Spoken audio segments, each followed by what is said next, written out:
السلام علیکم ورحمۃ اللہ وبرکاتہ۔ حفظ احادیث سیریز، حدیث نمبر 32، جنت اور جہنم کا رستہ۔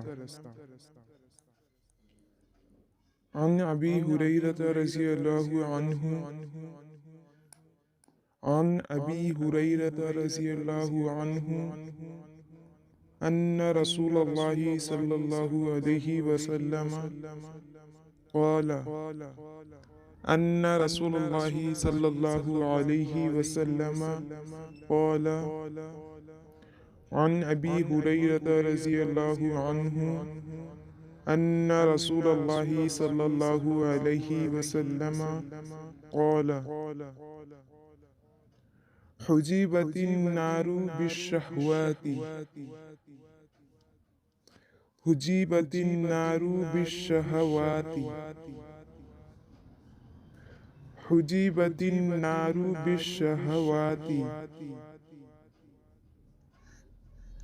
حجبت النار بالشهوات، وحجبت الجنة بالمكاره، وحجبت الجنة بالمكاره، وحجبت الجنة بالمكاره۔ عن ابی ہریرہ رضی اللہ عنہ ان رسول اللہ صلی اللہ علیہ وسلم قال حجبت النار بالشہوات وحجبت الجنة بالمکارہ۔ عن ابی ہریرہ رضی اللہ عنہ ان رسول اللہ صلی اللہ علیہ وسلم قال حجبت النار بالشهوات وحجبت الجنة بالمكاره۔ صحیح بخاری حدیث نمبر 6487، 6487۔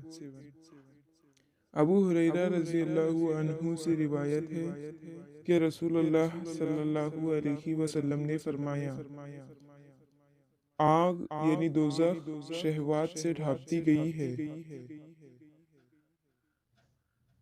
آگ یعنی دوزخ شہوات سے ڈھانپتی گئی ہے، اور جنت ناپسندیدہ چیزوں سے ڈھانپتی گئی ہے، اور جنت ناپسندیدہ چیزوں سے ڈھانپتی گئی ہے۔ ابو ہریرہ رضی اللہ عنہ سے روایت ہے کہ رسول اللہ صلی اللہ علیہ وسلم نے فرمایا، آگ یعنی دوزخ شہوات سے ڈھانپتی گئی ہے، اور جنت ناپسندیدہ چیزوں سے ڈھانپتی گئی ہے۔